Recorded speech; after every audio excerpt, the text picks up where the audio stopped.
we celebrate Women's Day, a special occasion to honor the strength, achievement, and contribution of women everywhere. Let's take a moment to appreciate and uplift the incredible women in our lives. Now, I warmly welcome Mrs. Shirley ma'am to deliver the welcome speech. A very warm welcome to our Rupa ma'am and all our shining stars. Today, we gather to celebrate the incredible strength, resilience, and achievement of women all around the world. It's a day to honor the women who have shaped our lives, inspired our dreams, and contributed immeasurably to our communities. International Women's Day is a reminder of the progress we have made and a call to action for the work that still lies ahead. We are here to recognize the diverse roles women play as leaders, as innovators, caregivers, and as change makers. We are so glad you could join us and we celebrate the spirit of womanhood.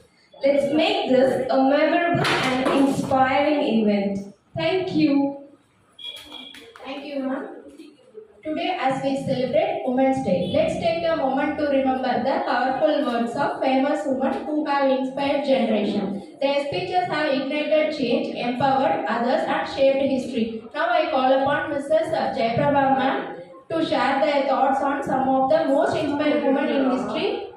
Let's welcome with a big round of applause. Good morning, everyone. It is an honor to stand before you today and speak about a remarkable leader, Mrs. Draupadi Murmu, the 15th President of India, and the first tribal woman to hold the highest constitutional office in the country. Her journey is a testament to perseverance, dedication, and the spirit of service.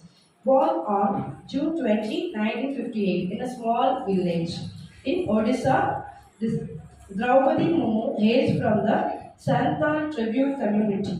Despite facing numerous hardships, she pursued education diligently and became the first woman in her village to attend college. Her early struggles shaped her determination to work for the upliftment of the unprivileged. Draupadi Murmu started her career as a teacher before entering politics. She served as a councillor and later became a member of Odisha Legislative Assembly, representing the Rai Rangur constituency. Her dedication and her leadership led to her appointment as the governor of Jharkhand from 2015 to 2021, where she made significant contributions to the welfare of tribals, women, and marginalized communities. Her election as the President of India in 2022 is a historical moment symbolizing progress, inclusivity, and empowerment for millions of tribal and disadvantaged people across the country. She has become a beacon of hope, inspiring young women and the unprivileged to dream big and achieve greatness. Draupadi Murmu's life teaches us that with determination, resilience, and a heart dedicated to public service, one can break barriers and make history. She is not just a leader, she is an inspiration to all of us. Thank you. Good morning to everyone. My name is Priya. Today I am going to speak about Rani Velu Nachiyar. Rani Velu Nachiyar was a great freedom fighter of India. She was born in 1713 in the beautiful land of Shivagangai. Her parents were Chellamudu Sedupati and Shankarti Muttata. In 1772, the British troops killed her husband, Muthu Vadaganatha. The British troops then captured Shivagangai. Rani Velu Nachiyar was determined to defeat the British and recover Shivagangai. Along with the support of Tipu Sultan, Marudu brothers and Kuili, she fought bravely against the British East India Company. Finally, she won the battle and got back Shivagangai. She was a great role model of all women. Her life continues to inspire future generations. Thank you. Inspiring words about famous women. Now I call upon Chitra ma'am and Sudha ma'am to tell us about பெண்மை. பெண் என்பவள் பாசத்தின் படிகம். கருத்தில் தாய்மையின் நறுமணம், காதலில் கருணையின் நிழல், மௌனத்தில் சிந்தனை, முல்லையின் நறுமணம், நிலாவின் நிதானம். அவள் விழிகள் கனவு சொல்லும், அவள் விழிகள் கனவு சொல்லும். அவள் இதயம் சக்தி நல்கும், அவள் இதயம் சக்தி நல்கும். அவள் கண்கள் தீக்கதிர், அவள் புன்னகை பூப்பறிக்கும். சிறகு முளைத்தால் செழித்து எழுந்தாள், சிறந்த உலகை செதுக்க முனைந்தாள். பெருமை பேசிடும் புவியில் பெண்ணே நீ பகலொளி, பெண்மை என்றும் பெருமை பெறட்டும், பாரதி சொன்ன பரிமொழி வளரட்டும். இங்கு வீற்றிருக்கும் அனைத்து மகளிருக்கும் என் மகளிர் தின நல்வாழ்த்துக்கள். அனைவருக்கும் வணக்கம். அனைவருக்கும் மகளிர் தின வாழ்த்துக்கள். பெண்ணின்றி அமையாது உலகு, பெண் என்று சொன்னாலே அழகு. உயிரோடு உயிராக, உறவோடு உறவாக, தோளோடு தோளாக, மனதோடு மனதாக.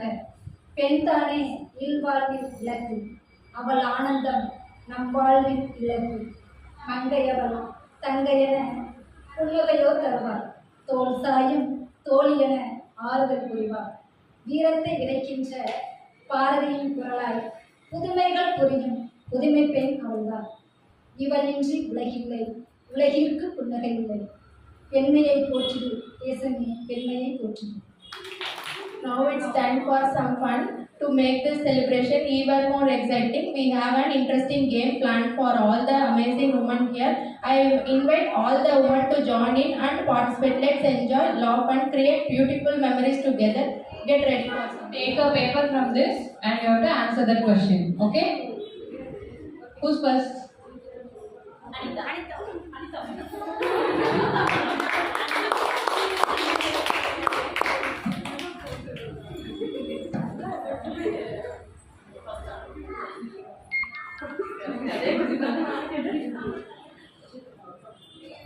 So the question for Anita ma'am is மிகவும் பெருமைக்குரிய தருணம். என்னன்னா என்னோட லைஃப்ல நடந்த ஒரு இன்சிடென்ட். நான் வந்து நாலேஜ் பிஸ்னஸ் ஸ்கூலில் எம்பிஏ படித்தேன். எம்பிஏ படிக்கிறப்போ கம்யூனிகேஷனில் ரொம்ப லேகாக இருந்தேன்.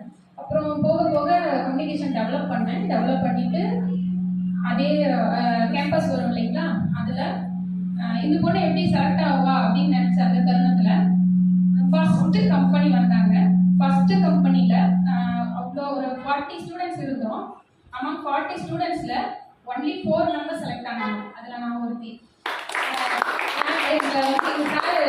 சார் வந்து கூப்பிட்டுட்டு வெரி குட்மா, நீங்களாம் வந்து செலக்ட் ஆக மாட்டீங்கன்னு நினச்சோம், ஆனால் நீங்கள் ஃபஸ்ட்டாக நீங்கள் தான் செலக்ட் ஆகிருக்கீங்க அப்படின்னு சொல்லிட்டு நான் பெங்களூரில் செலக்ட் ஆகிட்டு அங்கே ஒரு 7 மந்த் ஒர்க் பண்ணேன். அதுக்கப்புறம் பார்த்தீங்கன்னா எந்த ப்ராப்ளம்னா அந்த நாலேஜ் பிஸ்னஸ் ஸ்கூலில் இருந்த பிரின்சிபல் பிஎஸ்எஸ் ஸ்ரீனிவாசன் சார், அவரோட கையில் என்னோட குழந்தைங்க இப்போ வந்து அச்சீவர்ஸ் அவார்டு வாங்கினாங்க. ஸோ அது எனக்கு ரொம்ப ப்ரௌடாக இருந்தது. ரொம்ப சார்கிட்ட அவங்க வாங்குறாங்கன்னு எனக்கு ரொம்ப பெருமையாக இருந்தது. தேங்க்யூ. என்னென்னு பார்த்தீங்கன்னா முதலாக சமைத்த உணவு. மேம், நான் படிக்கும்போதே எனக்கு மேரேஜ் ஆயிடுச்சு. ஓகேவா, நான் பிகாம் செகண்ட் இயர் முடிச்சு நான் தேர்ட் இயர் வந்து எனக்கு மண்டே காலேஜ், பட் மேரேஜ் ஆகி நான் வேலைக்கு போகிறேன். ஓகேவா, அப்போ ஃபஸ்ட்டு எங்கள் நாசாக தான் எனக்கு சமையலுக்கு வந்து ஹெல்ப் வருவாங்க. வரும்போதான் அண்ணி ஃபஸ்ட் போய் நீங்கள் இட்லி ஊற்றிடுவாங்க. ஃபஸ்ட்டு அடுத்த வைக்கிறதுக்கு தானே நான் இட்லி ஊற்றுவேன். அதெல்லாம் எனக்கு தெரியாது, எங்கள் வீட்டில் எனக்கு கிச்சன்லாம் போடாது, நீ சொல்லி கொடுத்தீங்கன்னா அவங்க ஒன்றா கற்றுக்குறாங்க அப்படின்னு சொல்லி ஃபஸ்ட்டு வந்து அவங்க டீ போடுறதுன்னு தான் ஆரம்பித்தாங்க. டீ தான் ஃபஸ்ட்டு நான் போடுவேன். Okay, That was a fantastic game. I hope everyone had a great time. Now let's move on to an interesting debate on the topic பெண்களின் உழைப்பு பெரிதும் மதிக்கப்படுவது வீட்டிலா நாட்டிலா. பெண்களின் உழைப்பு பெரிதும் மதிக்கப்படுவது வீட்டினா நாடினா. ஃபர்ஸ்ட் டீம் வீட்டில், இந்த பக்கத்தில் வந்து நாடினா. ரெண்டு பேரும் அழகாக ஆர்கியூ பண்ணி நல்ல ஒரு ஆன்சர் கொடுங்க. ஓகே, ஆண்கள் வந்து அது அவ்வளோ சீக்கிரம் சொல்ல மாட்டாங்க, நம்ம முன்னாடி அதுவும் சொல்ல மாட்டாங்க. சரி, நம்மளா புரிஞ்சுக்கணும். ஒரு 2 தோசை எக்ஸ்ட்ரா கேட்டாங்கன்னா நம்ம செஞ்சது நல்லா இருக்குதுன்னு அர்த்தம். ஓகேவா, வெளிப்படையாக நம்ம சொல்ல மாட்டாங்க. அது நம்ம புரிஞ்சுக்கிறதுல ஐயோ என்னை பாராட்டல இதே தான் நம்ம குழந்தைய தள்ளிட்டு இருக்கிறது இல்லையா. ஒரு விஷயம் நடக்குது. நான் ஒரு நாள் ஒரு குழம்பு வச்சுருந்தேன். எனக்கு பிடிச்சிருந்தது. எங்கள் பிள்ளைங்களும் விரும்பி விரும்பி சாப்பிட்டாங்க. இன்ஸ்டியூட்டுக்கு போகலான்னு எல்லாரும் நல்லா இருக்குன்னு சொன்னாங்க. சரி எங்கள் வீட்டுக்காரர் மட்டும் ஏன் சொல்லவே மாட்டேங்கிறாரு அப்படின்னு நினச்சேன். ஆனால் அவர் ஃப்ரெண்டு கிட்ட போய் சொல்லிக்கிறாரு, என் ஒய்ஃப் நல்லா சமைப்பா அப்படின்னு. ஸோ அவங்க வந்து எங்ககிட்ட சொன்னாங்க, நமக்கு உண்டான மதிப்பும் மரியாதையும் நமக்கு இருக்கத்தான் செய்யுது. அதை நம்ம புரிஞ்சுக்கிற இதில் தான் இருக்குது. ஓகேங்களா? இதே நாட்டில்னு சொன்னால் என்ன நமக்கு கிடைக்குது? நான் ஒரு நாள் பஸ்ஸில் போனேன். பக்கத்தில் ஒரு சீட்டில் ஒரு மேடம் உட்காந்துருந்தாங்க. அவங்க கையில் வந்து ஒரு 2-3 பேக் இருந்தது, 2 குழந்தைங்க. ஸோ அவங்க வந்து சொல்கிறாங்க, எங்கள் அடுத்த ஸ்டாப்பில் வந்து என்னை இறக்கி விட்டுருங்க, என்ன குழந்தைங்க லக்கேஜ் வச்சுட்டு என்னால் இறங்க முடியாதுன்னு சொல்லிட்டாங்க கண்டக்டர்கிட்ட. அந்த ஸ்டாப்லலாம் நிறுத்த மாட்டோம், அந்த இடத்துலலாம் நிறுத்த முடியாது, எப்போ நிற்காது பஸ்ஸு. ஸோ மனிதாபிமானம் இருந்திருந்தால் நிறுத்திருக்கலாம். பெண்கள் வந்து மதிக்கப்படலைங்கிறதுனால தான் அவங்க நிறுத்தலை. ஸோ இதுலேருந்து நீங்கள் புரிஞ்சுக்கணும். இந்த பாயிண்ட் நான் அப்ஜெக்ட் பண்ணுறேன். இந்த பாயிண்ட்டை நான் அப்ஜெக்ட் பண்ணுறேன். கண்டிப்பாக மனிதாபிமானம் இல்லைன்னு நீங்கள் சொல்லவே முடியாது. நான் என்னோட பர்சனலில் சொல்கிறேன். நான் நைட் 3 மணிக்கு கிளம்பி போகிறேன், ஒரு வேலைக்கு போகணும் அப்படின்னா போகிறேன். எந்த இடத்துல நம்ம நிற்கணும்னு சொல்கிறோமோ அந்த இடத்துல அந்த கண்டக்டர் நிறுத்துறாங்க. ஒரு சிலர் கிடையாது, எல்லாருமே நிறுத்துறாங்க. ஒருத்தர் நடக்கலன்றதுனால எல்லாருக்கும் நடக்கலன்னு நீங்க சொல்ல முடியாது, எல்லாருக்குமே நடக்குது. ஓகேங்களா? இந்த பாயிண்ட் வந்து நீங்க சொல்றது ஏற்றுக்க முடியாத பாயிண்ட். எல்லாருக்கும் நான் சொன்னது அது ஒரு இன்சிடென்ட். ஏன்னா நிறைய இப்போ பார்த்தீங்கன்னா பெண்கள் வந்து வராங்கனாவே பஸ் வந்து நிறுத்த மாட்டேங்கிறாங்க, நிறைய கம்ப்ளைண்ட்ஸ் வருது. ஸோ அதனால வந்து இதை நான் ஒத்துக்க மாட்டேன். பொண்ணுங்களை பார்த்தாலே நிறுத்துற வண்டியும் இருக்காங்க. இருக்குங்க, அது யங்ஸ்டர் ஓட்டிட்டு வந்துருக்காங்க. நம்ம நாட்டில் வந்து பெண்கள் வந்து வாயை திறந்து பேசினா மட்டும்தான் என்ன பண்ண முடியும், நாட்டில் நம்ம வந்து நடமாட முடியும். புரிஞ்சுதா? நீங்கள் சொன்னீங்க இப்போ பஸ்ஸில் வரப்போ உங்களை இறக்கி விடுறீங்க. இப்போ ஒரு 2 வீக்ஸ் முன்னாடி நம்ம யோசனை செய்யலாம். ஒரு பெண்ணை வந்து எந்த இடத்துக்கு வந்து நம்மளை என்கரேஜ் பண்ணுறாங்கிறத விட நம்ம என்ன பண்ணுறோங்கிறது தான் எங்களுக்கு பெரிய விஷயமா இருக்குது. புரிஞ்சுதா? நான் இப்போ 2 வீக்ஸ் முன்னாடி எனக்கு ஒரு இன்சிடெண்ட்டை நான் ஷேர் பண்ண விரும்புகிறேன். ஒரு முதியவர் வந்து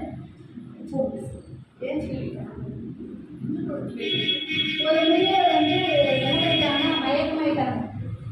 ஜென்ஸு ஒருத்தவங்க கூட எழுந்திருக்கல. ஒரே ஒரு லேடி எழுந்துச்சு, அக்கா உட்காருங்க அப்படின்னு சொன்னாங்க. அடுத்து உட்காருன்னு சொன்னதோட அந்த லேடியோட வேலை முடியலை. இன்னொன்று என்ன பண்ணாங்கன்னா கீழே இறங்கி அவங்க வீட்டிலேருந்து ஒருத்தவங்களை வரவழைச்சு அவங்களுக்காக வெயிட் பண்ணாங்க. 10 மினிட்ஸ் அவங்களுக்கு ஒர்க் இருக்குது. கரெக்டாக 9:30க்கு அவங்க கிளாஸுக்கு வரணும். ஆனால் அன்றைக்கி ரொம்ப லேட்டாக வந்தாங்க. மேம் கூட கோவப்பட்டிருப்பாங்க. அந்த லேடி யாருமே நான் தான். ஏன்னா ஏன் அப்படின்னு சொல்கிறேன்னா அதே இடத்துக்கு வந்து ஃப்ரெண்ட்ஸ் எல்லாருமே இறங்கி என்னை கிளாப் பண்ணிட்டு போனாங்க. அது ஒரு இன்சிடென்ட். அடுத்து வந்து அதே இன்னொரு தாத்தா ஒரு 2 டேஸ் பிஃபோர் நடந்த ஒரு விஷயம். நான் வந்து கண்டக்டருக்கு வந்து 500 ரூபாய் நோட்டை கொடுத்து டிக்கெட் கொடுங்கன்னு கேட்டாங்க. ஆனால் ஆக்சுவலாக என்ன ஆச்சுன்னா அந்த இடத்துல யாருமே அவங்க வந்து பரிதாபமாக பார்த்தாங்கிறவங்க அவங்களுக்கு ஹெல்ப் பண்ணுங்கிறது விரும்பலை. அதனால் நான் கொஞ்சம் ரிக்வெஸ்ட் கொடுத்து இது ஹெல்ப் பண்ண உடனே அந்த கண்டக்டர் என்ன சொன்னாங்க, இந்த மாதிரி ஒரு 4 பொண்ணுங்க வந்து விழிப்புணர்வாக கொண்டு ஒரு சமூகத்தில் வந்து முன்னாடி நின்றுட்டு இந்த மாதிரி ஹெல்ப் பண்ணாலே பிள்ளைங்க வந்து மகளிர் வந்து முன்னேறிடுவாங்க அப்படின்னு தான் சொன்னாங்க. நாட்டில் வந்து மதிக்காம தான் இல்லை, பெண்களை மதிக்க தான் செய்கிறாங்கிறத நீங்கள் புரிஞ்சுக்கோங்க. சொன்னாங்க. அனைவருக்கும் வணக்கம். இன்று மகளிர் தினம் கொண்டாடி கொண்டிருக்கும் அனைத்து மகளிருக்கும் எனது இனிய மகளிர் தின நல்வாழ்த்துக்கள். ஒரு வீட்டில் ஒரு ஆண் படித்தா அந்த வீட்டுக்கு மட்டும்தான் அவங்க உதவியாக இருப்பாங்க அப்படின்னு சொல்லுவாங்க. அனைவருக்கும் எனது இனிய மகளிர் தின நல்வாழ்த்துக்கள்.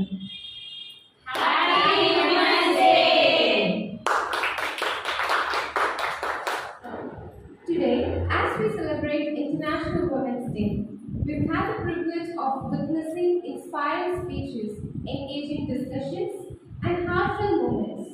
On behalf of our organization, I would like to express our sincere gratitude to everyone who contributed to making this event a resounding success. A heartfelt thank you to all the women who have joined us today. Your presence and participation are what makes this celebration truly meaningful. We recognize and celebrate your strength, resilience, and achievement.